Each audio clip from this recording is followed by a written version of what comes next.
तो दोस्तों सबसे पहले बात करते हैं तमिलनाडु राज्य की। तमिलनाडु राज्य में 39 लोकसभा की सीटें हैं। जो 39 लोकसभा की सीटें हैं उनमें से जो है बीजेपी के खाते में यहाँ पर 22 सीटें जाती हुई दिख रही हैं, तो वहीं कांग्रेस को यहाँ पर 16 सीटें मिलेंगी। जी हाँ दोस्तों, सर्वे रिपोर्ट जो आई है उसके हिसाब से तमिलनाडु राज्य में 22 सीटों पर बीजेपी की जीत होती हुई दिख रही है, वहीं कांग्रेस को यहाँ पर 16 लोकसभा की सीटों पर जीत मिलेगी। अन्य के खाते में यहाँ पर कोई भी सीट नहीं जाएगी। इसी हिसाब से अगले राज्य की बात करते हैं तो मध्य प्रदेश राज्य में 29 लोकसभा की सीटें हैं, जिसमें से बीजेपी के खाते में यहाँ पर 27 सीटें, वहीं कांग्रेस के खाते में यहाँ पर 2 लोकसभा की सीटें आती हुई दिख रही हैं। जी हाँ दोस्तों, ये जो सर्वे है वो ऑल इंडिया में किया गया है, उसके हिसाब से किस राज्य में कितनी लोकसभा की सीटें निकल कर आ रही हैं उसका हम आपको पूरा एनालिसिस बता रहे हैं। अगर आपको भी लगता है कि किस पार्टी की सरकार आप बनते हुए देखना चाहते हैं तो कमेंट करके हमें जरूर बताइएगा। इसी हिसाब से दोस्तों अगले राज्य की बात करते हैं तो अगला राज्य है त्रिपुरा। त्रिपुरा में 2 लोकसभा की सीटें हैं जो कि बीजेपी के खाते में जाती हुई दिख रही हैं। यहाँ पर कांग्रेस को कोई भी सीट यहाँ पर नहीं मिलने वाली, कांग्रेस को यहाँ पर झटका लगने वाला है। इसी हिसाब से अगले राज्य की बात करें तो बिहार राज्य में यहाँ पर 40 लोकसभा की सीटें हैं, जिसमें से बीजेपी के खाते में यहाँ पर 36 लोकसभा की सीटें जाएंगी, तो वहीं कांग्रेस को यहाँ पर सिर्फ और सिर्फ 4 सीटों पर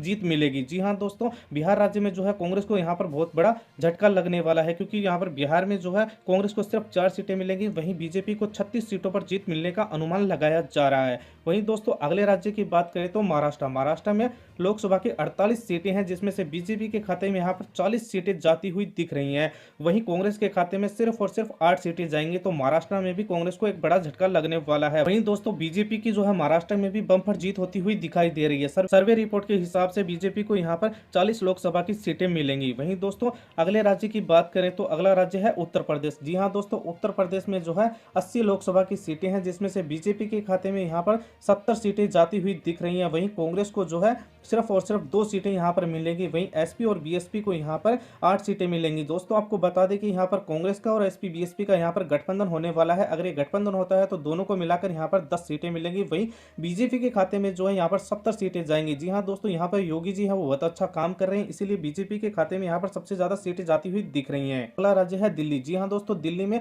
7 लोकसभा की सीटें हैं, जिसमें से बीजेपी के खाते में यहाँ पर 7 की 7 सीटें जाएंगी। वहीं यहाँ पर कांग्रेस को कोई भी सीट नहीं मिलेगी, वहीं अन्य यानी कि अन्य को भी यहाँ पर कोई भी सीट नहीं मिलेगी। सारी की सारी सीटें जो है बीजेपी को जाती हुई सर्वे रिपोर्ट में बताई जा रही हैं। इसी हिसाब से दोस्तों अगले राज्य की बात करें तो अगला राज्य है जम्मू कश्मीर। जम्मू कश्मीर में 6 लोकसभा की सीटें हैं, जिसमें से बीजेपी को यहाँ पर 3 में जीत मिल सकती है, तो यहाँ पर कांग्रेस को जो है सिर्फ और सिर्फ 1 सीट पर जीत मिलेगी, तो वहीं पीडीपी को यहाँ पर 2 सीटों पर बढ़त मिल सकती है। वहीं दोस्तों अगले राज्य की बात करें तो अरुणाचल प्रदेश। अरुणाचल प्रदेश में 2 लोकसभा की सीटें हैं, जिसमें से दोनों की दोनों जो सीटें हैं वो बीजेपी के खाते में जाती हुई दिख रही हैं। यहाँ पर कांग्रेस को कोई भी सीट नहीं मिलेगी, यहाँ पर भी कांग्रेस का खाता नहीं खुलने वाला है। कांग्रेस का पूरी तरह से यहाँ पर भी सफाया होता हुआ दिख रहा है। वहीं दोस्तों अगला राज्य है गोवा। जी हाँ दोस्तों, गोवा में 2 सीटें लोकसभा की हैं, जो कि दोनों की दोनों बीजेपी के खाते में जाती हुई सर्वे रिपोर्ट के आधार पर बताई जा रही है। वहीं कांग्रेस का यहाँ पर भी खाता नहीं खुलेगा। वहीं दोस्तों अगला राज्य है राजस्थान। राजस्थान में लोकसभा की 25 सीटें हैं, जिसमें से बीजेपी के खाते में यहाँ पर 23 सीटें जाएंगी। वहीं कांग्रेस को यहाँ पर सिर्फ और सिर्फ 2 सीटें मिलेंगी। जी हाँ दोस्तों, हाल ही में राजस्थान में जो है चुनाव हुए हैं, उसमें भी बीजेपी की जो है वो बम्पर जीत हुई है। इसी हिसाब से लोकसभा में भी यहाँ पर बीजेपी को 23 सीटें मिलेंगी, वहीं कांग्रेस को सिर्फ और सिर्फ 2 सीटें मिलेंगी। वहीं दोस्तों अगला राज्य है उड़ीसा। उड़ीसा राज्य में 21 लोकसभा की सीटें हैं, जिसमें से बीजेपी के खाते में जो है 11 सीटें जाएंगी। वहीं कांग्रेस के खाते में यहाँ पर सिर्फ और सिर्फ 1 सीट आएगी। वहीं बीजेडी के खाते में यहाँ पर 9 सीटें जाती हुई सर्वे रिपोर्ट में बताई गई हैं। इसी हिसाब से दोस्तों अगले राज्य की बात करें तो मणिपुर राज्य। मणिपुर राज्य में 2 लोकसभा की सीटें हैं, जिसमें से एक बीजेपी के खाते में वहीं एक कांग्रेस के खाते में जाएगी। जी हाँ दोस्तों, इस राज्य में दोनों ही पार्टियों के बीच कड़ी टक्कर बताई जा रही है। वहीं दोस्तों अगले राज्य की बात करें तो अगला राज्य है मेघालय। मेघालय में 1 सीट है जो कि बीजेपी के खाते में जाती हुई बताई जा रही है। वहीं कांग्रेस तो यहाँ पर भी कोई भी सीट पर बढ़त नहीं मिलेगी। इसी हिसाब से अगले राज्य की बात करें तो अगला राज्य है अंडमान निकोबार। अंडमान निकोबार में 1 लोकसभा की सीट है, जो कि बीजेपी के खाते में जाती हुई बताई जा रही है। कांग्रेस का यहाँ पर भी कोई भी खाता नहीं खुलने वाला। वहीं दोस्तों अगले राज्य की बात करें तो अगला राज्य है दादर नगर हवेली। यहाँ पर 1 लोकसभा की सीट है, जो कि बीजेपी के खाते में जाएगी। कांग्रेस को यहाँ पर कोई भी सीट नहीं मिलेगी। वहीं दोस्तों नागालैंड राज्य की बात करें तो नागालैंड में भी 1 लोकसभा की सीट है, जो कि कांग्रेस के खाते में यहाँ पर जाती हुई दिखाई दे रही है। यहाँ पर बीजेपी का खाता नहीं खुलने वाला। वैसे दोस्तों आप किस पार्टी को पसंद करते हैं कमेंट करके जरूर बताइएगा। वहीं दोस्तों अगले राज्य की बात करें तो पांडिचेरी। पांडिचेरी में 1 लोकसभा की सीट है, जो कि कांग्रेस के खाते में जाती हुई दिख रही है। बीजेपी का यहाँ पर कोई सीट बीजेपी को जो है नहीं मिलने वाली। वहीं दोस्तों अगले राज्य की बात करें तो सिक्किम राज्य में भी एक सीट है जो कि बीजेपी के खाते में जाएगी, कांग्रेस को यहाँ पर कुछ भी नहीं मिलने वाला।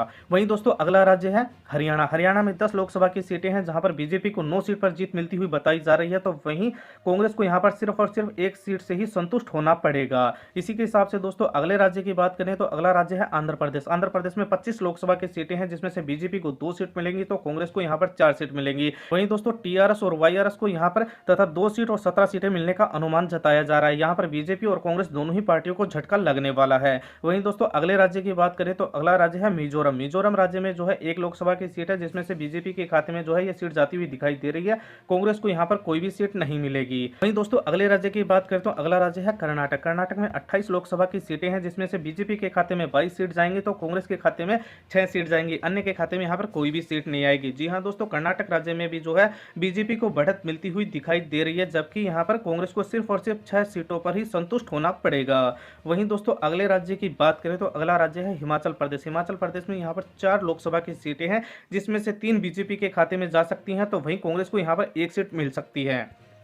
वहीं दोस्तों अगले राज्य की बात करें तो अगला राज्य है पंजाब राज्य। जी हां दोस्तों, पंजाब में 13 लोकसभा की सीटें हैं जिसमें से बीजेपी के खाते में यहां पर 7 सीटें जाने का अनुमान है, तो कांग्रेस को यहां पर 2 सीट मिलेगी। वहीं आम आदमी पार्टी को यहां पर जो है 4 सीटें मिलने का अनुमान है। जी हां दोस्तों, हाल ही में पंजाब में भी चुनाव हुए थे जिसमें आम आदमी पार्टी की जो है बढ़िया जीत हुई थी, अच्छी जीत हुई थी, बढ़िया वहां पर सरकार भी जो है आम आदमी पार्टी की बनी हुई है, इसीलिए आम आदमी पार्टी को वहां पर 4 सीटें मिलने का अनुमान है, जबकि कांग्रेस को यहाँ पर भी झटका लग सकता है। वहीं दोस्तों अगला राज्य है झारखंड में 14 लोकसभा की सीटें हैं जिसमें से बीजेपी के खाते में यहां पर 11 सीटें जाएंगी और कांग्रेस को यहां पर सिर्फ और सिर्फ 3 सीटें मिलने का अनुमान जताया जा रहा है। जी हां दोस्तों, झारखंड राज्य में भी कांग्रेस को जो है बड़ा झटका लगने वाला है, यहां पर भी इसका सुपड़ा साफ होता हुआ दिखाई दे रहा है। वहीं दोस्तों अगला राज्य की बात करें तो अगला राज्य है तेलंगाना राज्य में 17 लोकसभा की सीटें हैं जिसमें से बीजेपी को यहाँ पर 5 सीटें मिलेंगी, कांग्रेस को यहाँ पर 2 सीटें मिलेंगी, जबकि टीआरएस को यहाँ पर 10 सीटों पर जीत मिलने का अनुमान लगाया जा रहा है। जी हाँ दोस्तों, यहाँ पर बीजेपी और कांग्रेस दोनों पार्टियों को झटका लग सकता है। वहीं दोस्तों अगले राज्य की बात करें तो अगला राज्य है केरल में लोकसभा की 20 सीटें हैं जिसमें से बीजेपी के खाते में 4 सीटें जाएंगी तो कांग्रेस के खाते में यहां पर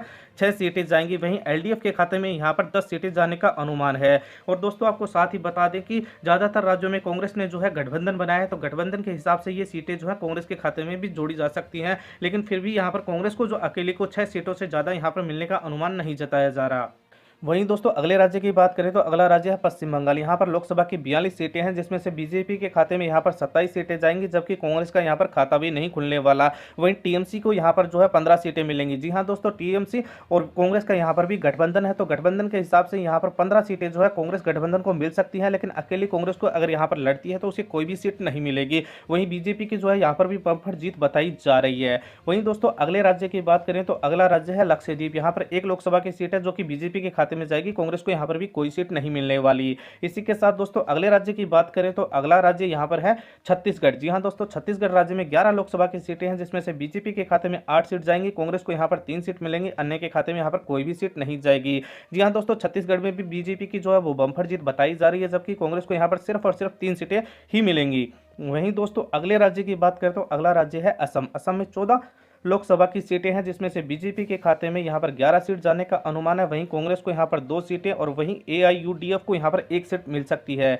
जी हां दोस्तों, असम में भी कांग्रेस को बड़ा झटका इस लोकसभा चुनाव में लग सकता है। वहीं बम्पर जीत जो है वो बीजेपी की यहां पर भी बताई जा रही है। जो भी सर्वे आए हैं उस आधार पर हम आपको बता रहे हैं। अगर आपको वीडियो अच्छा लग रहा हो तो लाइक जरूर कीजिएगा। वहीं दोस्तों हमने आपको सभी राज्यों के बारे में बताया, अब हम आपको बताते हैं कुल सीटें कितनी है और किस पार्टी को कितनी सीटें मिल सकती हैं। तो दोस्तों कुल सीटें यहाँ पर जो है लोकसभा की हमारे देश के अंदर 543 सीटों पर चुनाव होगा, जिसमें से बीजेपी के खाते में यहां पर 390 सीटें जाने का अनुमान लगाया जा रहा है। वहीं कांग्रेस को महज 96 सीटों पर ही जीत यहां पर हासिल होने का अनुमान लगाया जा रहा है। वहीं यहां पर अन्य के खाते में जो है दोस्तों 63 सीटें जाने का अनुमान लगाया जा रहा है। जी हां दोस्तों, यहां पर एक बार फिर से 2024 के अंदर बीजेपी की जो है बम्पर जीत बताई जा रही है। वहीं कांग्रेस को महज 96 सीटों पर ही संतुष्ट होना पड़ेगा।